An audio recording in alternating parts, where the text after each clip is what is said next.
I used to do a lot of public speaking when I was young. I still do.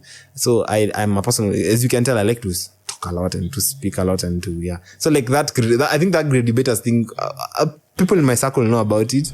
The motion here is based on democratic government being faced with a military coup. But for a country that has got wise people, a military coup can only come in when the government has turned to be an autocratic one. For God's sake, let us just stop seeing an easy way out. Let us see a sensible way out of our problem. Now, in 2025, you cannot be a musician without a digital presence. You have to have a digital brand online. Not because of anything else, because that is what gives you exposure now. Alafu, mse amekamtizi, mse ndo alinibia girlfriend yangu. Mimi rinitoke bro.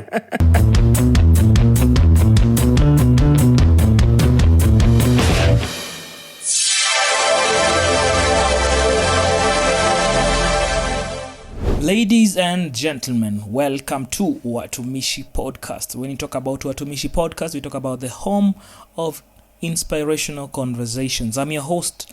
At the top, you can call me Garvillo. Muziq is my name. Our conversations are sponsored by Sauti Gang Studios located in Karen Village along Gong Road. So in case you have any nature of conversation of the same nature or of a different nature, you just need a private space where you can just be able to record something with your guest, or you as an individual, you can be able to get in contact with us through the numbers attached below. Also, as Watumishi Podcast, we do advertisements for the different concerts, events, or teaching classes that you may have, and you can be able to get in contact with us through our email address, that is watumishipodcast@gmail.com. Today I just want us to do a different turn of events. I just want to pause so that for 30 seconds, you as a viewer just hit the subscribe button, like the content, share the content. But for now, let's subscribe. Subscribe to Watumishi Podcast. Yeah.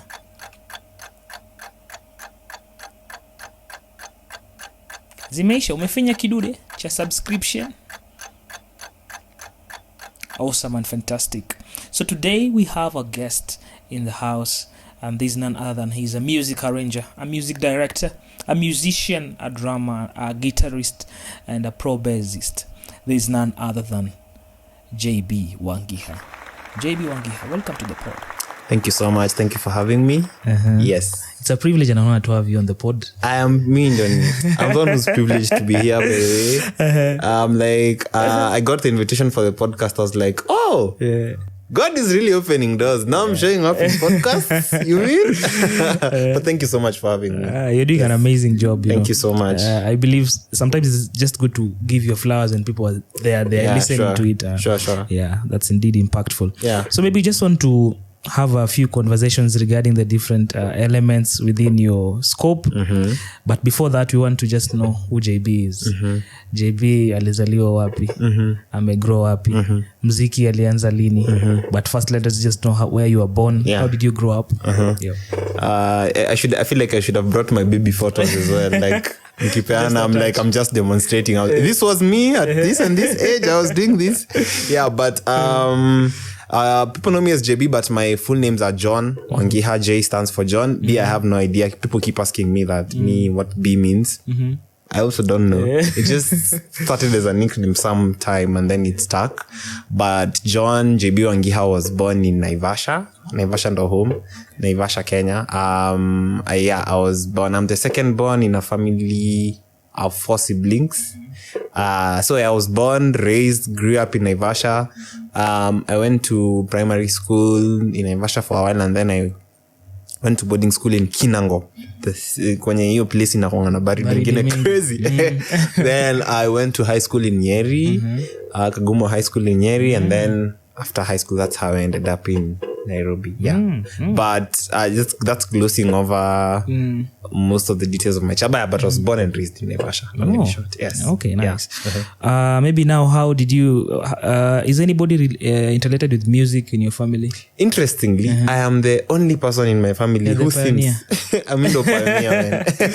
So I'd say the only other person would be my mom kidogo, because I remember when I was younger, my mom used to really sing in church and all that. So, but mimi like music, I can't say that I'm those people who come from musical families. Even I look around, even my siblings, like ni mimi too, basically. Yeah. So even of course they love music. My family loves music, but musicians are not really. Mindo pioneer. Mindo kusema. Nice. So did you play music across the study? Maybe primary, or when did that interest come about? My story with music, I remember in the church that we used to go to. Me grew up church sana, so even the music that I learned music through church. So I remember when I was around 2.5, 3 years old, there was a guy who used to play drums in the church that I was nining, and then he would play, and then I'd go and take drumsticks, and then akicheza niko hapo kando yake hata mimi nacheza nazo. So like the drums, I fell in love with the drums when I was a very young child, and I loved playing them. And then I remember when I was about 7, we moved churches, and the church we went to didn't have that. Ilikuanga na keyboard, ni zile churches za beat ya keyboard. And then because it was a local church, ilikuwa inaekangwa kwetu. So 8-year-old me would have the keyboard in the room, and then I think by the time I was getting to learn music later, I already knew what sharps and flats were, because I would go to that keyboard. Those of us who play the keyboard, like there's that ACM accompaniment button. If you press it, it shows you the chords.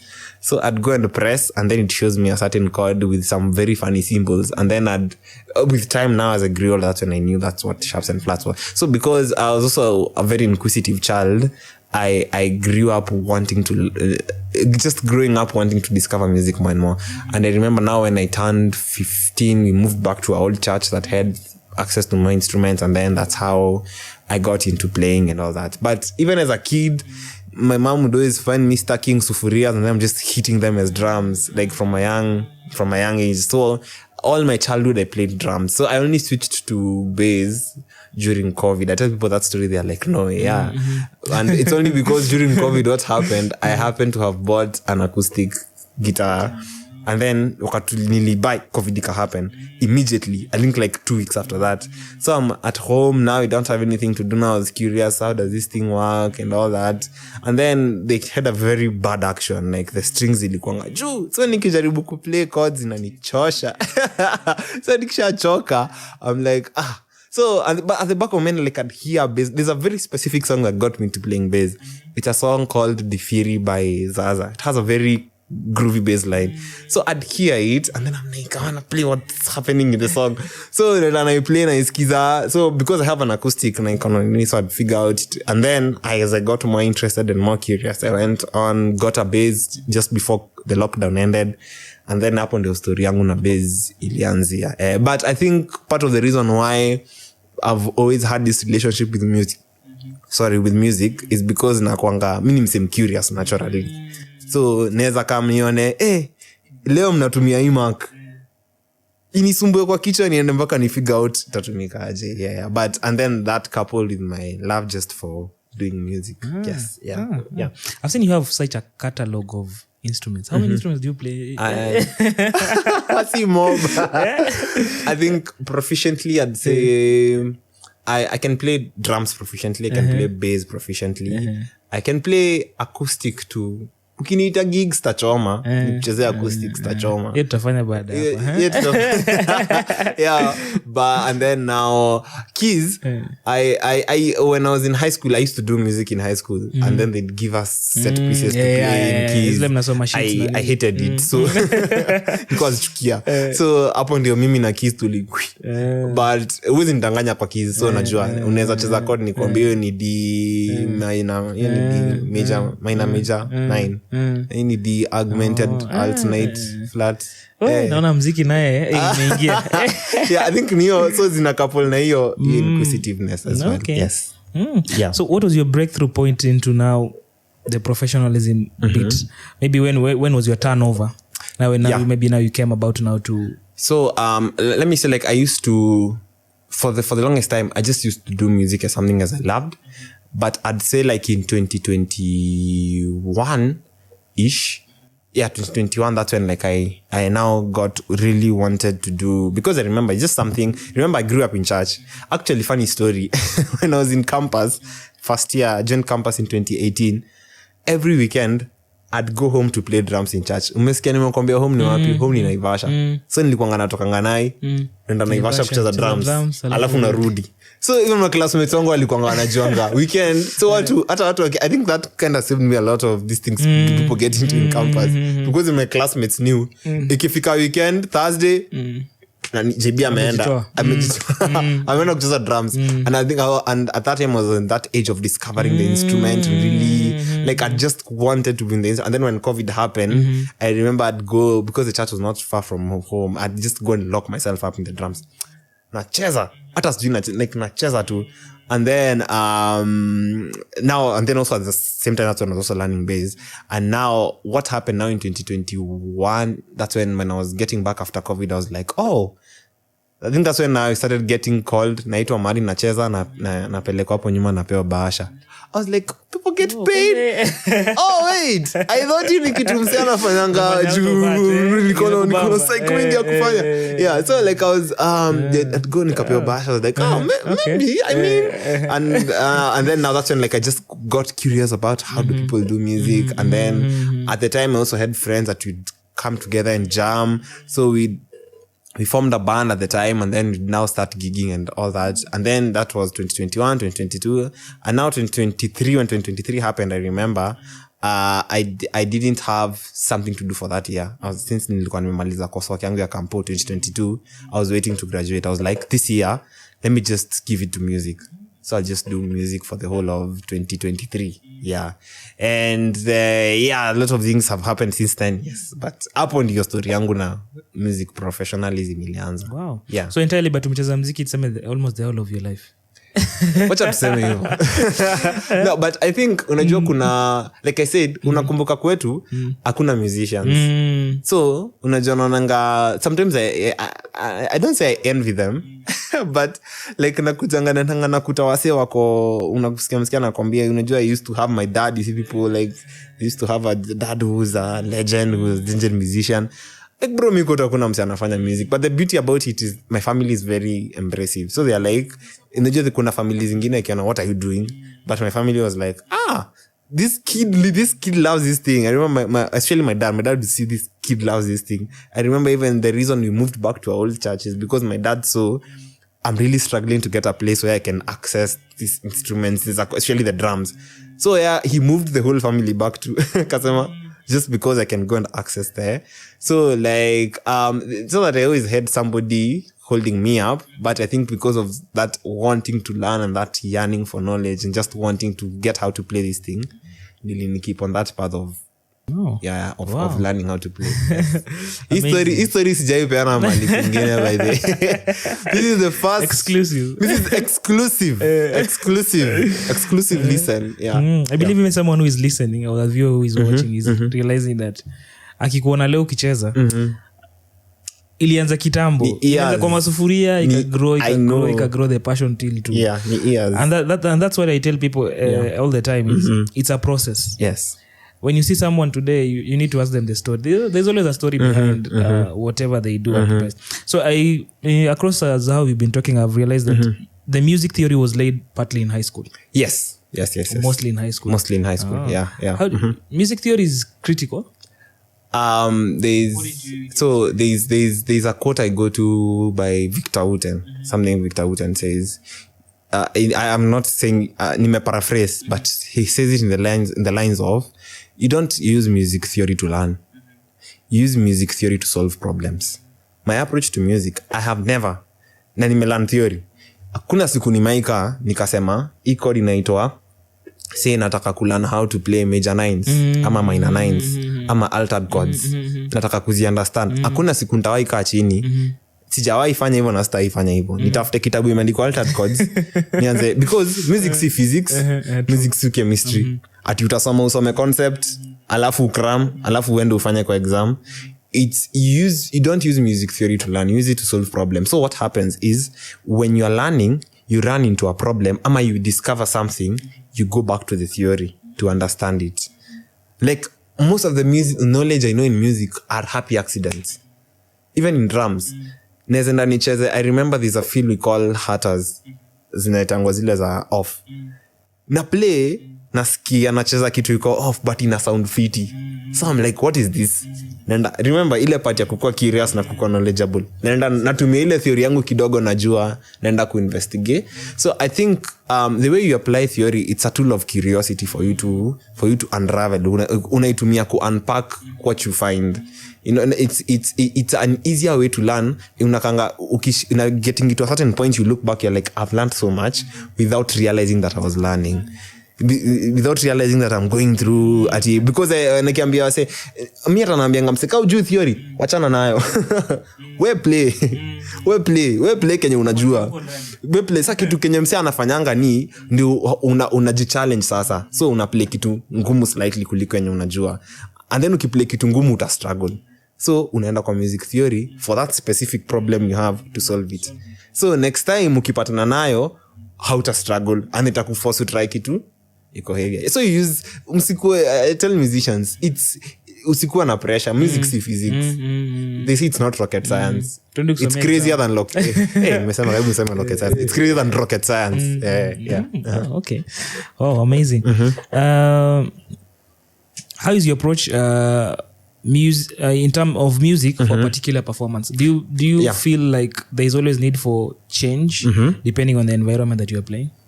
Yes. Let me put it this way. Music is different for different circles, audiences. Yeah.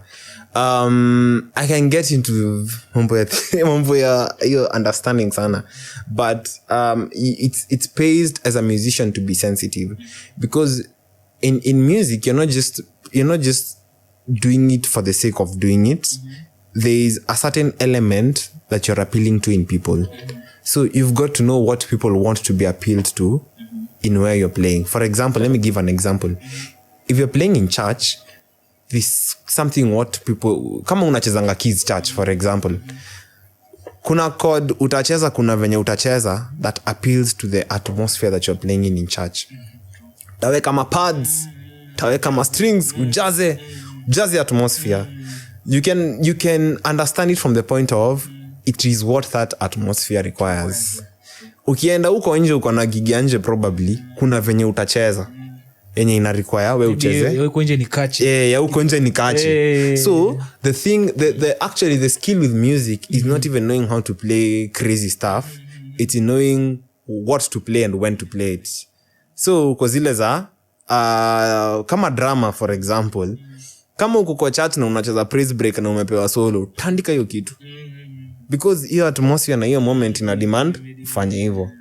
Bro, kama ni time ya kuweka groove, weka groove. So hakuna hautawahi kuwa na ile clash ya you don't know, like you feel like you're playing something that you're not supposed to be playing. Yeah. So if you understand that perspective of knowing what to play and when to play it, inakusolvia so many problems, because you'll never find yourself running into trouble. Yeah, kijana hafanyi Kenya anafa, ama kijana anaoverdo. Yeah, like it's that balance. It's about finding the balance of what you know and how you apply it for different performance settings. Yes. Yeah. Quite profound. Yes. Yeah. So maybe who are the musicians you've listened to growing up, and maybe you can mention some of maybe who have just intrigued you. Catalog yangu ni kubwa. Actually, this is the thing. You learn by listening. Like I said, music si physics, music si chemistry. Kweli. Unaweza ilan hivyo by the way, na kuna wase wana ilaningi. Like I believe like music is it's one of those things. No, it's good that you say there's somebody is talented. It's given to you. You can learn it as a skill, but kuna venye inaweza kuwa given to you, you don't struggle. I give the perfect example of this. Somebody I loved listening to, Richard Bonner. Nime listen to Richard Bonner, I don't know, crazy. And if you listen to Richard Bonner, the way he plays, the reason he plays the way he plays, hakwenda mahali akakaa chini akafunzwa ati this is how you play nini. It is because ni kitu iko ndani yake. So whenever he takes the instrument, he will naturally gravitate towards playing certain things because that's how it is in him. That's how you approach it. So like for me mimi influences niende by instrument ama enda by instrument, by full. So I'd say like my biggest when I was growing up when I was growing up in church, of course, before I discovered music fully, because I feel like I nilianza kudiscover music after nimeanza to take music seriously. But when I was younger, of course, like I remember my dad used to buy Joyous Celebration, zile za compilation CDs. Zile Joyous Celebration, and then ziko na compilation. So I grew up listening to a lot of Kenyan gospel, but also a lot of South African gospel as well. And I remember that song. Kuna song ya inaitwa Wait on the Lord ya Joyous 15. Ya jama ilikuwa Wait on the Lord, na kuna ingine ya Give You the Glory ya Joyous, I think Joyous 10 and 11. I think that's what made me realize that I really love drums because of Sabu Sasha. Mimi Sabu, if Sabu happens to see this, if Sabu Sasha happens to see this, you don't know what you did to my life. But I grew up obsessed with that style of drumming, and I would see the way Sabu would play, and even Sabu anacheza unaona umsi anacheza.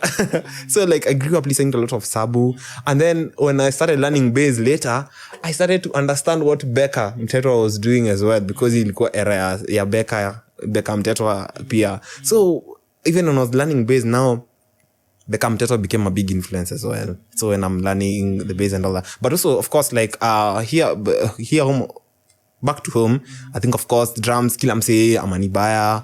Of course you have the legends of the music of the Kenya gospel music. Iyo tulikuwa, and then at the time there was not sound of music ya Kenya imeanza kukua live sana. At the time haikuwa ni wasi walikuwa wanafanya ma studio. So mimi nilikuwa nasikiza nje. And then of course like growing up, and then my dad would also have compilations like kina Black Gospel. So unasikiza kina Kirk Franklin, that style of music. I sikuwa na understand then, but now I understand it, what I wasn't understanding then.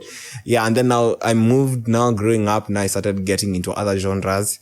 And then I'd go to maybe, like right now, ndio nikaanza kudiscover, mko nimefanya theory, so niko curious. So najikuta nasikiza manini za contemporary jazz sana. So nikajikuta I'm picking up influences from Marcus Miller. Picking up influences from, of course I said Richard Bonner, of course I said Becca, and then now I have, like especially for bass, I have a catalog of so many bassists that I listen to. Kina Stanley Clark, you have my Ivan Marian, like both traditional old bassists, kina Wayne Tisdale, kina ni wengi, hata kwa drums pia. Like kwanza I remember during COVID, that's when I discovered Lalen Lewis, kundikuanga na zile vitu kuni tango zilijan live. Hapo ndo actually hapo ndio muziki yangu ilifunguka beyond church. I was like, oh, people do this as well. So nika discover kina Lalen Lewis, nika discover yo band inaitwa Ghost Note yenye inawachezeanga wase, nikaanza kudiscover band zingine kama Wolfpack, and that's ukonje. And of course now locally, as the Kenyan music scene may grow, I've also learned a lot from listening to local players. Siwezi wamaliza. Kama especially kwanza kama wewe ni musician unaposingi kitu Instagram na nimeiona wewe jua tu many influence. Acha niwape tu shout out collective niwashikanishie. Waseme mbona huko ni mention na nilikushow but nikianza ku mention ninaweza andika kitabu mzima. Okay, nice. Yeah. But that now speaks out of I believe what your catalog of listening really speaks out to when someone hears you play. Yeah. Because it's indeed a mix of so much that you've input within. Yeah. That now it comes out naturally. So because ni kitu kama umekula, so wakati unatoa it's zimeshikana vitu mingi. So mtu hawezi literally point out some vitu ni mob. But it's quite it brings you in a very good creative space for you as a musician. Maybe across learning the drums, what are those key points that you wish to point out to maybe someone who is now who is coming up, or who is on the path of learning? Number one, the drums is the most expressive instrument you can ever play. Drums know the most raw emotion, like inakuanga drama regardless of setting, church or anywhere. Like wewe ndio unakuanga umebeba hiyo atmosphere kitu ina happen. So kuna venye unaweza hit drum, kuna unajua mse wa keys ata play two chords, hata hiyo ya keys pia ni different, hata ya bass pia ni different, but especially for drums there's a way people may not understand what the keys players is doing or what the bass player is doing. Most people are not musically adept, but they can see the drummer is hitting. I feel that's how I fell in love with Sabu, for example, and Lionel Lewis, because if you watch those two drummers, unimse unatel akiplay inatoka kwa roho, kama emotion, ni kama ni emotion inatoka kwa.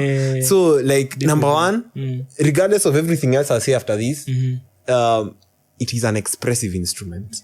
So it is what gives the inafanya emotion stand out. The emotion that's been communicated in the music stand out because of how you're playing. That's one. And then number two, you're also the foundation of the music. When do una decide venye muziki ina flow? Unasikianga drums na bass player, because inakuwa hizi zingine zinakuanga layers. Sorry to say this, wase wa keys. Sorry, wase wa guitar. Asisikie vibaya. Zinakuanga layers. There's a reason nilitoka drums nikaenda bass. When you realize hizi zingine drums na bass ndo the meat zina hold everything. Hizi zingine ni layers. Keys ni layers. Hiyo ni layer iko huku juu na nini, but the foundation yenye imebeba the music inakuanga ni drums na bass. So we drama ndio umebeba foundation ya. So whenever you play, think of it as like you're laying the foundation that every other music is coming on top. And then number 3, listen out. Ino kitu ingine naweza mwambia, like just listen out to what, be sensitive and attentive to what's happening. Like usikue, in as much as you're the emotion when una express, pay attention to what everybody else is doing. So ndo usijikute you're overshadowing everyone. Like you're supposed to be expressive enough in a way that's tasteful. Like unaji express, but kuna in a way yenye it's tasteful, it blends in with the rest. Because nimesema it's an expressive instrument, lakini usisahau when your foundation. So at all times una balance between the two, because am I making this music stand out expressively? Because I believe like most people ungemuuliza hiyo swali kwa zile za drama ni grooves, mwingine angekwambia hapana, drama anafaa kupiga chops, anafaa kulearn chops sasa nini. I'm like there's the philosophical way of understanding it is way better, because it will help you understand nile nilikwambia when to play and how to play it. It helps you understand when to do that. So in those 2-3 things, you're the foundation, and then you also listen out and express yourself in a way that's tasteful. Yeah. Okay. So now we want to deal with JB as a music director. And I said I encountered, was it a few Sundays ago? I think there was a launch of a church along Wayaki. When was it? Sijui ilikuwa kanisa gani. Nikumbushe jo ndo ulikuwa unacheza bass. Haikuwa lounge, ilikuwa ni concert. Ilikuwa ni concert. Ilikuwa ni concert, ilikuwa tunaplay. I mean maybe but Nairobi Chapel Wayaki. Yes. So then is when I saw and I said, I need to get the nuggets of how he commands the team, or how he's able to liaise with the team and link. So maybe what are the qualities that you look into? For example, right now that you're called, JB Nataka, you're the music director of this specific project, and I want you to be able to lay out a team that will be able to will be able to now give out the product. What are those things that you look into? So I believe music directing is less about music, more about leadership. Yeah. So skill itakusaidia sana, basi skill ya music, ni skill ya leadership. So ni kupanga wase, ni kudirect sets, ni kucall, ni situational awareness, kujua what needs to happen where. So the most thing itakusaidia, I see many sorry. I see so many people, MD, just because allow me to say this, just because umepewa MD mic haimaanishi wewe ni music director. Hiyo ni hot take. Just because umeka hiyo ni labda ni photo ops tu, umeka MD mic hapa inaweza kuwa hata iendi mahali, hata iongei. But the story is like, because I see I've sorry to say this, but I've worked with MDs, unakuta msee akona MD mic but doesn't understand anything about music directing, because naweza ku MD hata bila MD mic. Like leader, and this speaks so much about the character of the person more than it speaks about the character of the person in their music skill. Because niyo nimekwambia, like for example, if I'm called right now as a music director, the first thing that will be on the top of my mind is be like, I want to know what responsibilities I'm responsible for and what responsibilities I will have to delegate. I want to know what everybody's role in the band will be doing. I want to know how the band is. Something else I also see many MDs miss out. It is not a band performance. It is a musical performance. Whether it is a musical performance nje, whether it is a musical ministration in church. Hakuna time band itakuwa separate na vocalist. So long as mko on stage pamoja. Kama mko peke yenu, tengenezeni jina yenu hata mjite band. Mtandike hiyo show. Lakini so long as mna work na wase wengine, and that's where that's the biggest role of the MD. The biggest role of the MD si kurun loops ama kuongea kwa mic, ni coordinate how the music is done, to gel the music, to make the music make sense. So number one, if you are a music director, number one, you've got to understand not just the band part, not just your parts, the rest of the band's parts, and what even the vocalists are doing, and how the music is flowing, how all of those things flow in a musical. And then that changes from situation to situation. Inaweza kuwa, there are so many situations of music directing. Inaweza kuwa, most of us watu wa church mostly unafikirianga ni ile ya mic, ile ya stage. You could be a music director for a live performance. You could be a music director for a totally different production. Unaweza kuwa somebody is scoring a film, they need somebody to direct the music for that. Inaweza kuwa you're directing music for a recording project. There are so many situations for, it's a very broad nini. But that's why I say it's bigger so much. Unaweza kuta somebody who does not know music as much as you but has better leadership skills than you can do that job better than you if you do not have. So it's even in teams, even as this is to everyone. If you're seeking for hata niongea kwa ile camera. So if you're seeking to get a music director, the music director may or may not be the most musically talented person in the room. It can be them, it cannot be them, but it is somebody who definitely displays leadership qualities. Na the reason nasema hivyo ni juu kwa stage, for example, so many things happen. You don't have control over situations. So inaweza kuwa something else happen, and you need to adapt quickly. Ama wameimba, wameuma nje, stem imepotea. Haya, kama ni wewe una run track, lazima, kama kuna mtu mwingine ana run track, lazima ucoordinate na mtu mwenye ako kwa crowd assistance kuko na. So I feel like music directing is more of leadership. It has less to do with music. Of course, you also have to be, you can't lead if you can't lead with your music. So you have to be musically good as well. Know your parts and know everybody else's parts. Msasa second kiza kikucheza ataka unacheza bass, unamwambia wewe unanidanganya wewe. Actually, I think that's part of the reason why I moved to bass is because I find myself a lot in MDing roles. So I realized it's easier to it was coincidental because I was also moving to bass. I was like, oh, it's easier to do so when I'm playing bass, because when I'm playing bass I'm thinking about the rhythmic side, so I can direct that side and I can also direct the harmonic side. But I'll say it again, music directing is about leading less than it is about musical skills. But that's, you also cannot lead if you don't have the skill. And you what do you look into right now? For example, if you're told come up with a band, what are the qualities you look into? Those people you want to choose? Okay, so number one, before I look into my people, I look into the situation I'm being called for. So I'm like, what set is it? What set is it? Because if I know what set is it and what set it is, what set is it? Hey, okay. Kingereza. So like, if I know what set it is, I will know what to do. I will know who to call for different situations. Like, kama ninaitiwa set iko na mambo ya hip hop, niko na worship drama na ameimbia ameivia songs za David Dam ama ameivia songs za Nathaniel Bassey, atakuja acheza hip hop maybe, but like neza have to get mse mwenye ako more adept to that. So I have first to understand the situation first, and then now I look on the side of the personnel. And I think I'm also big on character of a skill.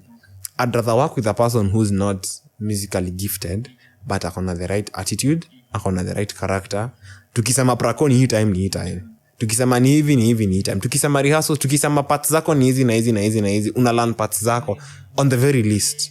Una learn baka za, if possible, I challenge, maybe learn even the other person's parts. Okay, awesome. So I've heard about discipline, of course, time. those are the attributes that you look into, which are critical in real sense, in terms of the development even of the skill and everything that I think most all people don't realize if you're doing music professionally, music ni job. Most people use the excuse of no, I'm not. You see, people in corporate, the reason why there's a rigid structure in corporate is because people in corporate understand that is a very demanding role for them, and they take it seriously because it pays them at the end of the day. I don't see why, if you're doing music professionally and it's the only thing you're doing, why you wouldn't do the same for yourself, because it's what is paying your bills. If that's the only thing you're doing, and even if it's not the only thing you're doing, it is what you professionally brand yourself with. So why would you not give it the seriousness it deserves? Yeah, and especially this is even my challenge straight to this upcoming generation. We grew up tulikuwa tunaambiwa tusikue wasanii because our parents would look around and see venye wasanii wako, msee amejiachilia, msee anakujanga, like you'd see, sorry to say this, you'd see people in the older circles, like unakuta msee already ni musician, ameitwa gig, amekuja amelewa, hata church msee amekam church kuplay na amelewa, na unaona tu nako tu sawa, naoni kani issue. But at the end of the day, I think this is my challenge to the Gen Zs and to the younger upcoming musicians. Treat it like a hustle, treat it like a profession, treat it like a job. Be disciplined yourself such that even other people because unaonanga people everywhere will want to work with people who have, kama mimi niko corporate, nataka kuwork na msemo mwenye anajitreat hivyo. True. Because hata mimi inaweza kuta maybe what my requirements in my job are reliant on you doing your part as well. So I'd want to work with somebody who's so that's it is not a request to be disciplined. It is a requirement. If you want this music thing, you will always complain. You will become the musician who always complains. Mimi music inakuanga tunaoneango. You will always complain. True. Always 24/7 if you don't take it seriously. Yeah. But that is my biggest advice. So it shows the level of preparedness can either give you confidence or can be underconfident, depending on how prepared you are even for anything. Yes. Oh, amazing. So how do you deal with the different as a director now, how do you deal with the different takes of the different bandits in terms of maybe you have a project, of course skillfully you have different musicians skilled differently. How do you deal in that you don't also overburden a song with so many ideas, and also balance out that these people don't feel like you are downsizing the ideas? So my idea, it's a music is especially living in a band setting. That's why I said being a music director is less about the skill and more about the leadership. If you have any semblance of leadership qualities, you realize being in a position of power does not mean that you always have to vent out your authority on people. Because I believe being a music director is a collaborative and a creative process. So it is not you who's coming up with the ideas exclusively. You are making the ideas make sense. So you welcome inputs from everybody else, regardless of who they are. And at all times, you make sure everybody is on board. Una make sure hakuna mse ana get lost. Ukiona mse wa lead amehepa na hiyo idea, unasimamisha kila mse. Mse wa lead umeget, turudie. Umeelewa? Haya, tunaendelea. We do this. Ukifeel haya, mse mwingine akileta idea, mse ameleta hiyo idea ama mmefanya idea, mse amesema hiyo idea si fiti. Unasimamisha. Guys, mnaonaje na hiyo idea? Wewe unaonaje? It's a collaborative process. All you're doing as a leader is, I see it as an orchestra. Ukiangalia orchestra conductor playing hizo instruments. Ye kazi yake ni kuconduct. Ana make the music in a run without playing any of the instruments. So ye kazi yake ni kushikani. And that's again my thing I see with many MDs. Stop being into the details of everybody else. Let everybody express themselves as they want. Your work is to take all that and make it make sense. Your work is not to tell them what to do. And I think this is even bigger than music directing. Anytime you're in a leadership role, anywhere, your work is not to tell people what to do. Your work is to make what they do make sense. So that's the headache, and that's harder to do. It's easier inakuanga shortcut kuambia afanye tu kitu moja. So, and that seems like the right thing, but it's a shortcut. But at the end of the day, the right way to do it is to Yeah. So even for the non-musicians, even in a leadership role, usikuwe mtiaji. I think that's something else I avoid being. Something else I learned. Like usikuwe mtiaji. Watu watakuchukia bure. Be at one with the people you are working with. Let people relate with you so that they can people listen to you and they relate to you. And they are willing to accommodate you more. Yeah, if you do that. You have to break the ice. Yes, you have to break the ice. Yeah. What are the mechanisms you use maybe for you as an individual to just motivate your team sometimes? I believe kuna zile time zenye mnaweza come to prako ama mnaweza come to place. Una feel to msana katulewa yuko. Maybe what are those mechanisms that you may be using to musicians are humans first. Yeah, true. So kuna tizi na msena ametoka kudampiwa asubuhi. Unashindwa umse kwa nini zile rada mse kwa nini you get tumerudia hii stuff mara 100 what's your problem jamaa tu unatoa ameka alafu unajua musicians wale za umse akona hizi waambia kwa zile tu za ameka tu siji na mimi niko poa mimi niko poa tupige so like musicians are humans first. So like I'd say that's the other part of being a leader. And that's why ufai kwa mtiaji. Unafaa kurelate na wase wako. Me, I believe that if I've ever worked with you as a musician, you're my friend first. I don't work with people who cannot be friends. I don't like weird. Hata nikiweza itwa ina nini. Sorry to say this. You can't be friends with everybody. But nikitu in a musical setting, na nipate msee and then yone have to get along, mi erinitoke. Ataka si mimi MD. Ataka na lipodo inakaaje, mi erinitoke. Because like I believe it's a connection. Like music is not just a skill. Si kama kujenga. It sounds better when it's connected. So yezi kuwa tunawaka na msee alafu msee amekamtizi msee ndo alinibia girlfriend yangu couple years ago. Mimi erinitoke bro. Si ati niko na ubaya na wewe. Si ati kuna msee amenifanyia hivyo. I'm just saying. But mimi erinitoke. Yeah, because I have to want to be friends with you first before we start playing. So like even as an MD, that's the first thing I try to do. I try to make sure like whenever I'm in an MD scenario, like I get people to be friends. That's why even when I'm getting people to work with, I try to get people that I know already are friends. True. So unaweza sema but nini like but mtu anasema but that's unfair, you know how about go and make friends with other musicians. Yeah, true. Ndio mkiitwa mnaitwa na wao. True. Yeah, like it makes things easier even when you're working such that msi anaweza kuja because ni mko friends na yeye already. Unaweza kuja ukifeel kwa vibaya and then something else, you don't put people's problems in public. Kwa zile za mimi na feel nini ama una observe and then after rehearsal unamkuta mbeniaje bro uko sure. So like it's that being friends first. Musicians are humans. We are not robots who just do things. Okay. Amazing indeed. So maybe what is your best highlight as a director across the performances that you've been involved in? Yeah. What is that? Maybe one or two. Me, I'm even surprised. Like people see me I'm pleasantly surprised by people. I'm like, me even when I'm doing all these things, I'm not even in the mindset of I'm directing something. I'm just doing music. I feel like that's the whole highlight for me in being an MD is like seeing things go well. Even when things are going wrong, things are going well. And the thing that's why I can't pinpoint to a particular event because things always go wrong. But when things go wrong, whenever we find and we work together to make things go right, that in a feeling niko fulfilled. I feel, I feel like I've done something. I feel like I'm doing music in a certain. I feel like kama hiyo muziki imekuwa rewarding. Yeah. So I feel like it's the thing that's most rewarding for me is as an MD is just seeing people come together, seeing ideas come to life, opening up spaces. Yeah, opening up spaces and like hata wase wanaweza come hata ni wase hawajuani to come to do muziki and then tunaenda. But the thing I said about being friends, I don't always bring people who are friends. I also bring people who I think can be friends. So naweza na Garvillo mnaweza get along na mse ama nione kuna dem fulani ameanza kucheza bass niko zile za hapa naweza cheza triangle fulani if you know what I mean. So like that human that seeing people come together and connect and work together and bring an idea to life.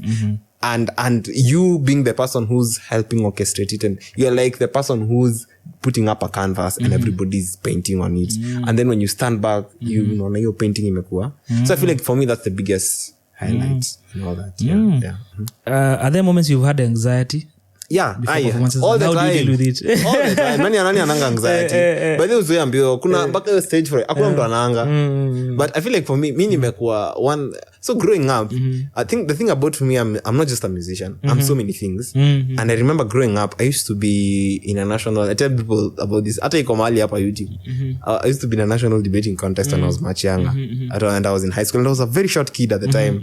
And I remember I'd speak up and people would say, hey, this kid is very confident. And I remember, hiyo video iko mahali, siwezi waambia kwenye iko, but iko mahali tu YouTube.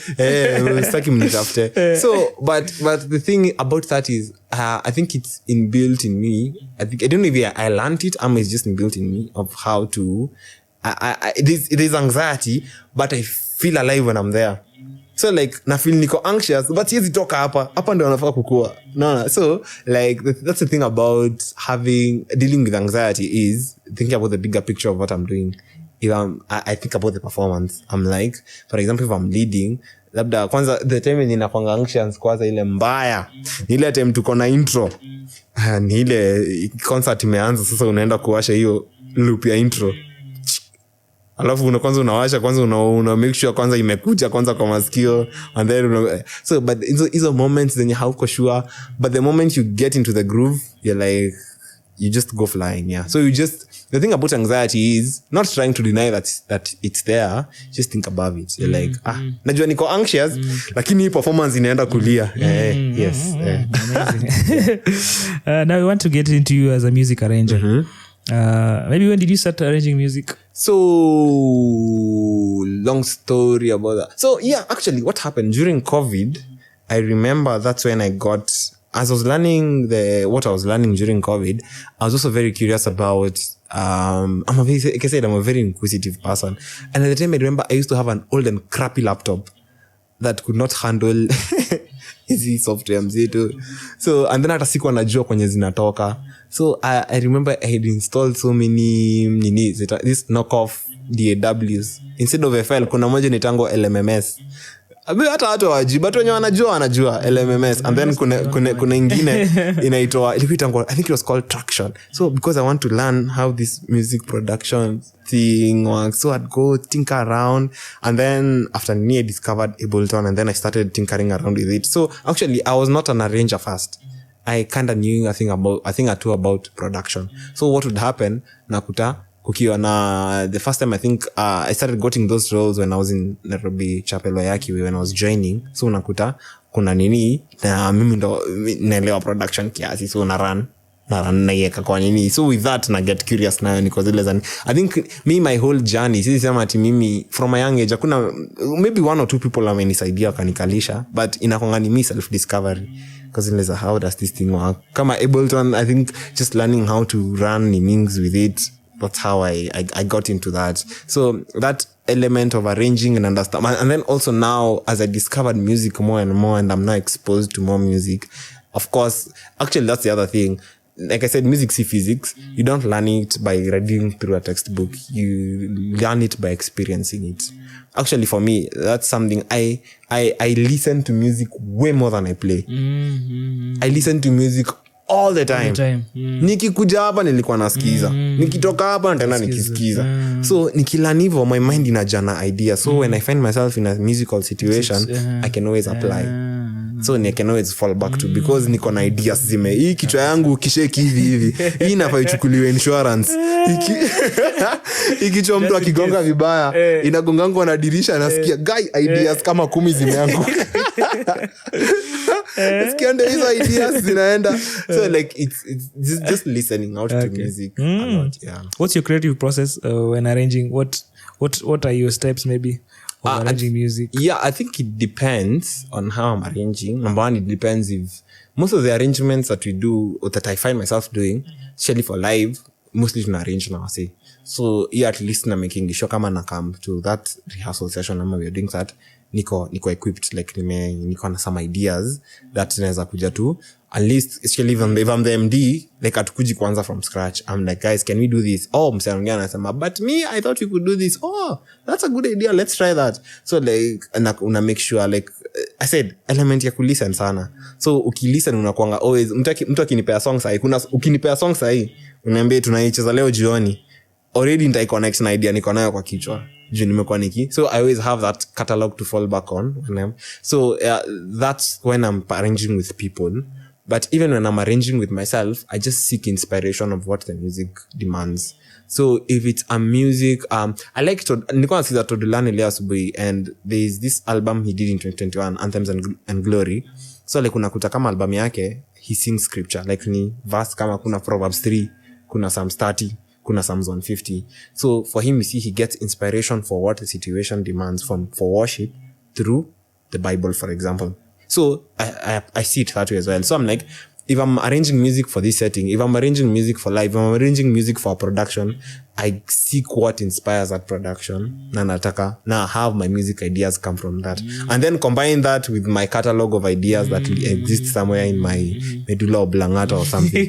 Yeah, so like I'm always just, I feel like for me, I'm just always just connecting things together. And connecting, inaweza waki. And also, like I said, that comes from listening a lot. Yeah, true. Even what I said earlier about theory, it's not even about you read 1,000 textbooks ama you read the whole curriculum on music theory.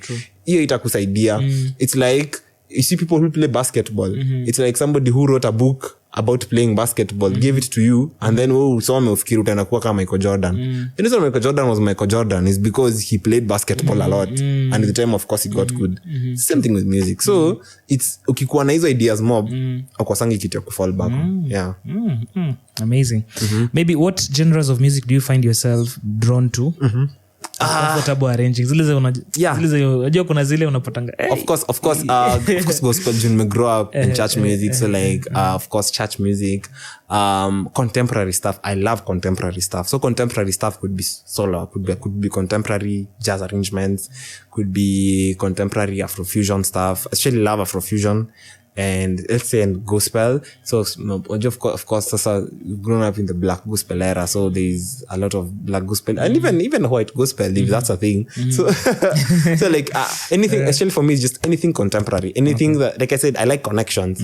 So anything that requires me to fuse two different, hata ni rumba, niweke rumba contemporary, niweke rumba iko na kitu contemporary, nitapiga sana. So how do you stay updated with the latest trends in terms of and the latest trends and technology in music arranging? Social media 2 years ago 2 years ago mimi nilikuwa snob social media, nilikuwa na post content social media, but nilikuwa snob social media. But like I said, I'm not just in music, but even in everything else that I'm doing, I'm realizing the power that social media has. And I realized this because I looked back and I saw a lot of the music I've learned it through social media. I'll go scroll through IG, see a reel of somebody doing something, I'm like, I'm curious, I go and try that, and in trying that I learn something. I discover somebody new on Instagram, and then I discover their music, and that changes my perception on music. So social media, mini Gen Z social media, but also like I think every musician should have a Spotify or Apple Music account.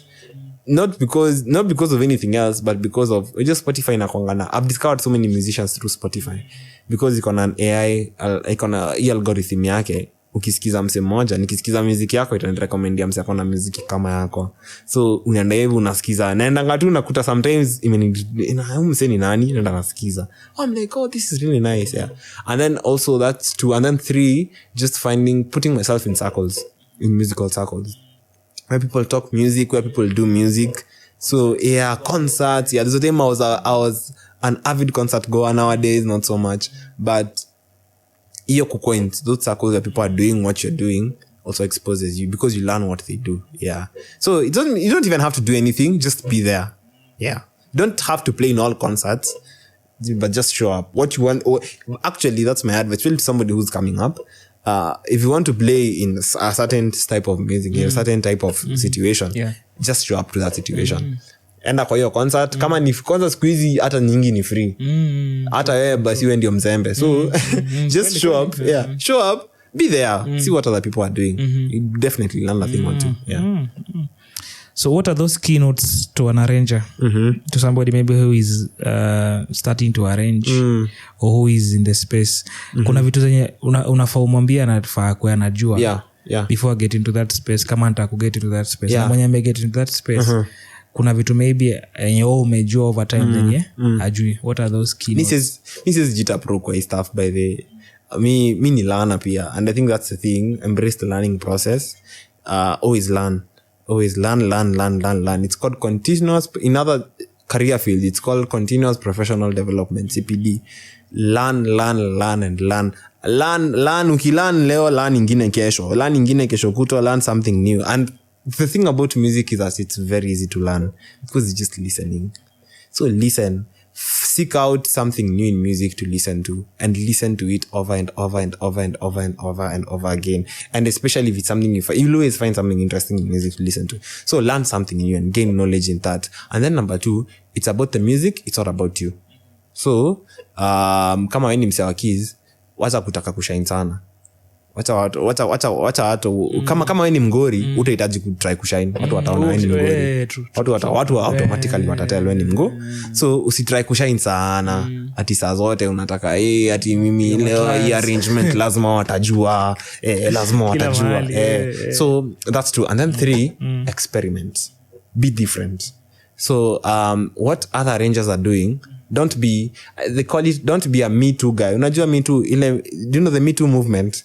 The Me Too movement happened in the US a couple of years ago when women would come out and say that kulikuwa na a very huge wave of women who would come out and say, I think ilianza with one woman who said, there was a law that was approved in the US where if you had gone through a case of sexual assault even for 20 years before, ulikuwa allowed sasa to come and sue in court.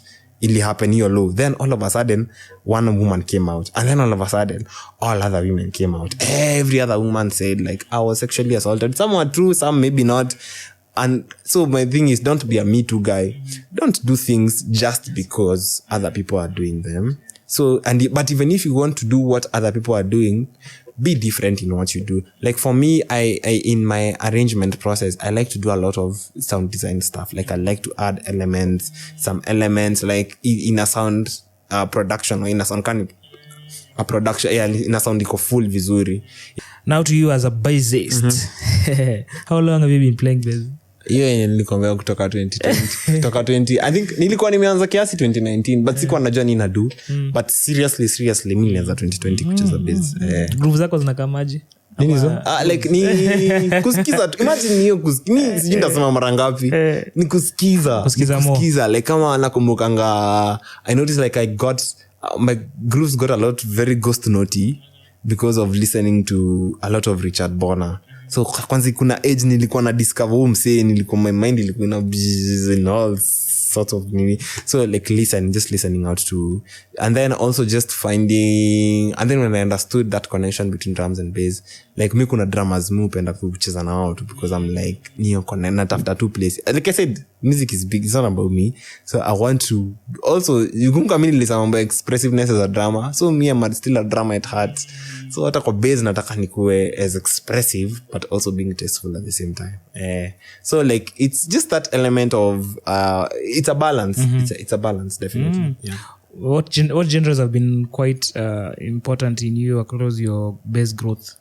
Mimi naweza sema gospel, black gospel na contemporary jazz, especially in recent days.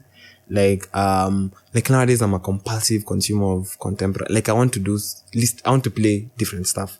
Like I said, don't want to be a Me Too guy. Like I listen to a lot of contemporary. Like there's an age, I think kuna basis. I think now my biggest influence on that side is probably like say Ivan Marian, for example. People who know Ivan Marian, like his approach to playing bass and all that, because he's himself jazz fully, and it's not the boring, just the contemporary jazz stuff, but also like listening to even just contemporary jazzy stuff, Robert Glasper, Sean Martin, Snacky Papi, your list is a listening therefore kina Wolfpack there's just so many of them. So I think that style of music and I think and I've heard it being said actually here before. I think Amaya said it alisema like usijilimit na stuff when gospel musician skiza because ukumbuke when gospel lakini hii instrument haikuinventiwa church, sorry to say hii bass haikuinventiwa church, ilikam church. So kuna wase wali invent, ilitoka place ndo ikamuku. So mtu anaendanga unasikiza and then una apply. You just go and listen. You don't have to do what they do, but you listen and then you take in what they're doing and then you come and apply it to your own way. Yes. Usijilimit alafu next time usijilimit. Bosi toka bana. Tumepata mtu anacheza vitu hapa. Like for example, remember the first kuna time nilanga nika-play and then I started playing slap bass. And it was in a church setting. People are like, me, I'm just enjoying myself. Kuna mse like hailewi akozile za and like the situation demands both an upbeat stuff. Me, I'm like tiki I'm just playing my nini. They're like everybody else seems to like it, but mse akozile za and then mse ni bass this time. So like it's that like usijifungie utakuwa mse like you said, kuna msi ataka mngori kukuliko huko. Kwanza watu wa siku hizi unaona just wengine tulidiscover Instagram when you were older. Kuna watu wamekuwa grow up na hizi stuff, wameona wase wakicheza hizi vitu. Utafutwa kazi na mtoto wako half your age. So like jitume. Skiza is consume be a consumer of music before you become a performer of music. You say pia the trends are high. Yeah. People are doing crazy. People are doing crazy. Sai oje kitambo people used to think that's the other thing, that you needed to play somewhere big to have exposure. Sai in your bedroom you can have a global audience in your bedroom. Think about that. So and that's the other thing, even beyond music. I think this is maybe I don't know kama ni huko mwisho, but I'll just say it now so I don't forget it. There is more to life than just you playing your instrument somewhere and just playing. Life is bigger than that. There's businesses for you to run. There's families for you to watch over. So as a musician, don't limit yourself to what you can do. Don't limit yourself to the fact that I can play bass. Think about life holistically and think beyond that. So come on, your social media, for example, invest in, for example, like right now, in 2025, you cannot be a musician without a digital presence. You have to have a digital brand online. Not because of anything else, because that is what gives you exposure now.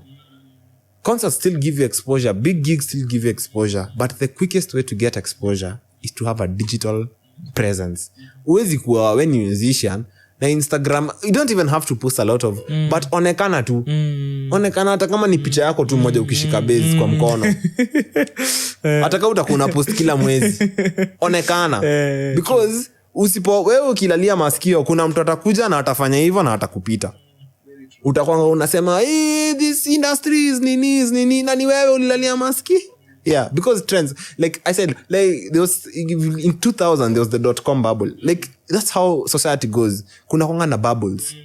2000 kulikuwa na .com bubble. Haya 2010 kulikuwa na social media bubble. Sasa hii tuko in the bubble of the AI things. So if you don't hop on right now, tricky. Yeah. Kuna mse tulikuwa tunaongea naye a few weeks ago. Yeah. Anafanya biz. So akaenda kwa hiyo corporate. The first thing corporate ilimuuliza, nipatie social media handle. Social media yako? Yeah. Na hivyo ndio ilifanya katoka maana hako hata amezieka updated. Yes. Sababu anaangalia current what are you advertising? What's your current? And especially now because I'm also in this field, other than music, I also do this side of content strategy. So even this is also my line of work. So I'm also in the field of content strategy as well. And in content strategy, what you use, brands are moving from zinetango above the line media channels to direct channels. Above the line media channels ni TVs, ni billboards. People don't unaonanga TV, unaonanga news. Mimi sionangi news. Hata ni ngumu sana mimi nikute ati kitambo ulikuwa ukiingia ukihama kwa bed sitter, mimi wale watu wenye walikuwa older than mimi ukihama kwa nyumba unanunua TV kwanza. So mimi if I have my phone I have everything. So a lot of brands, because it's about social presence and whatever, are moving to direct channels. Direct channels ni social media and whatever. That is why your presence is required there. And at the very least, it gives you exposure. At the very most, if you do it well, it places you it makes you a brand, makes you marketable. makes you attractive to people wanting to do business with you. I was hearing Nkubeko the Coco Records and Just Celebration. You're saying like some anaendanga I've discovered akiona musician anaenda kwa profile yake anaenda anaangalia umse nini you do. You don't have to tell people. I don't have to tell people that I play bass. You actually that's how I got here. We've never met. I never told you I play bass. Wewe ulienda online ukacheki umse ana play bass. So if you forget everything from this podcast, you can't be a musician in 2025 and you do not have a digital presence of some sort. I'm not telling you to do crazy things everybody else is doing, but have a digital presence of some sort and make it active. Don't just be there. Be active. Find something that you will do to. I don't know what that is. Find something to do to make it active. Yes. Okay. Yeah. Aside from you playing, do you also teach the different instruments? Yeah, not so much. I used to, once in a while, msaki niambia nataka kulearn misi mind. Yeah, but I wouldn't say so much that I'm a teacher. But ukiniambia unataka mimi ukitaka nikusaidie, mi hata sita kucharge probably. It depend. See, don't do free work. So but it depend. Like I'm always there to help. Me if you reach out to me and tell me I have this and this, we can always find a way to work it out. How can they get in touch through social media? Zangu ni JB Wangiha on Instagram. Nimeanza TikTok, but I don't do a lot of musical content on TikTok at the moment. So, but JB Wangiha also on TikTok. JB Wangiha everywhere. Yeah. Yes. Algorithm. Yes. Yeah. One as we close out, one phrase, one quote, one word that you really cherish. Okay, so I'll give a story from the Bible. Okay. This is a challenge to all musicians and to everybody.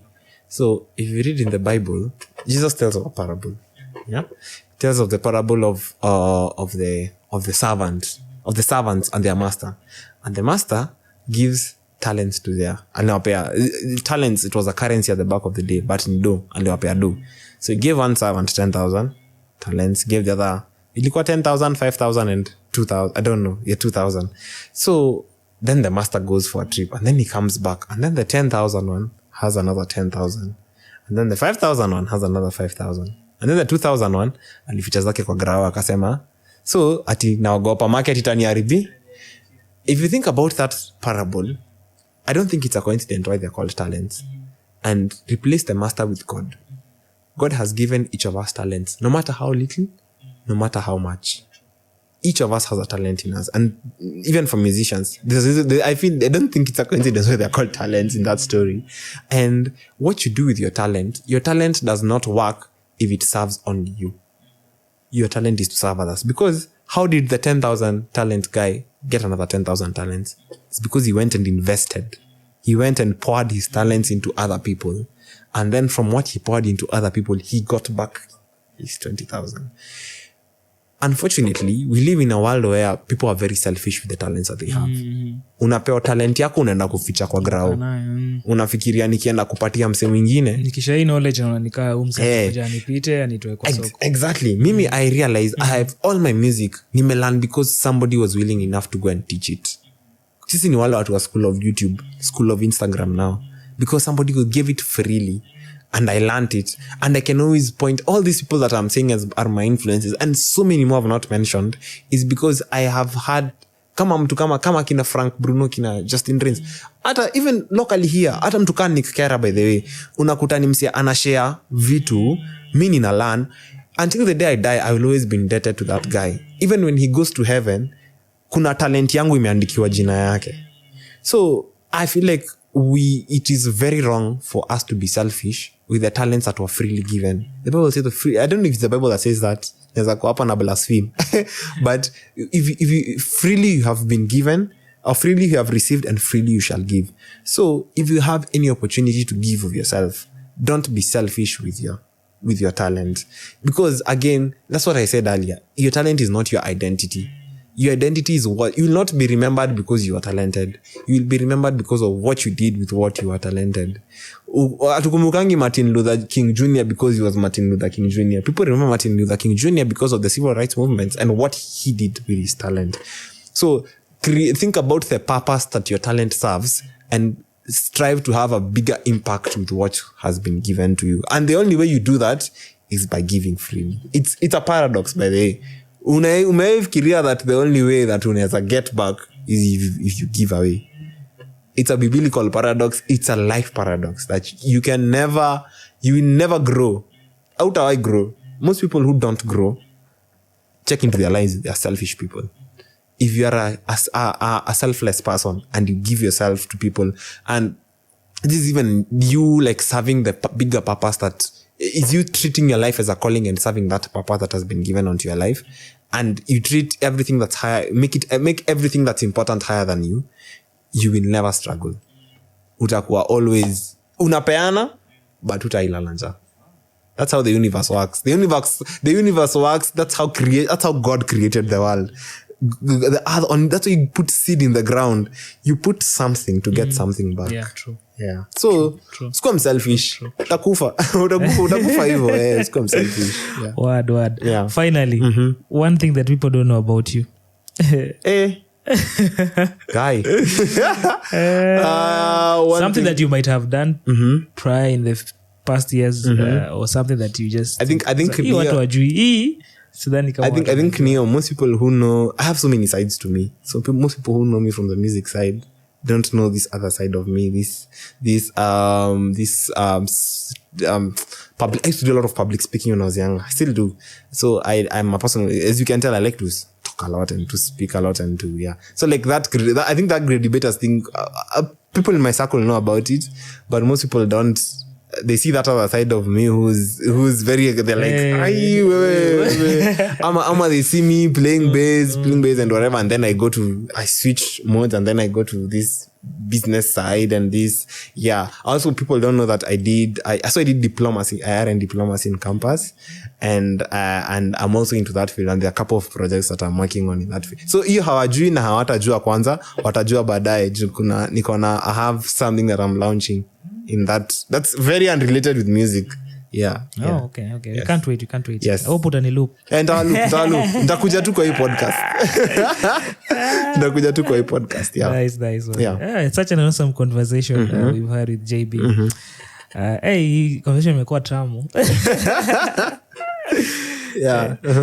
Sitaki ishe lakini viewers poleni, tutakuwa na episode nyingine. Narudi. Hii kiti nimemark. So thank you so much for listening to our viewers, and thank you so much for coming. We are honored to have you in the house. Pleasure is mine. Sasa sisi tunaingia segment nyingine. Poleni, hii mtaipata baadaye, lakini tukifunga hii tunaingia nyingine. So kindly remember to subscribe to the channel, comment, like and share. Follow his handles, JB Wangiha across all channels. Yeah. Okay. Until next time, kudos.